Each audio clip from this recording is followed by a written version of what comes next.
તો અમદાવાદ ટ્રાન્સ સ્ટેડિયાનો કરોડો રૂપિયાનો ટેક્સ બાકી હોવાનો ઘટસ્ફોટ થયો છે। કોંગ્રેસ મહામંત્રી રાજેશ સોનીના મ્યુનિસિપલ કોર્પોરેશન પર આકરા પ્રહાર। આશરે 18 કરોડ જેટલો ટેક્સ વસૂલવામાં કોર્પોરેશન નિષ્ફળ રહ્યાનો આક્ષેપ કરવામાં આવ્યો છે। લીગલ ટીમ પાછળ લાખોના ખર્ચ બાદ પણ ટેક્સ વસૂલવામાં પીછેહટ।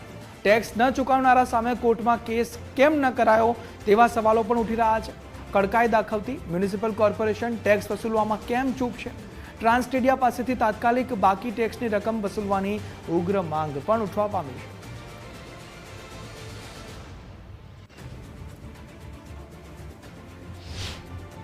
अठार करोड़ थी मातबर रकम अमदावाद म्युनिसिपल कॉर्पोरेशन ની એકા ટ્રાન્સ સ્ટેડિયા ક્લબ ખાતે લેવાની નીકળી રહી છે પ્રોપર્ટી ટેક્સ।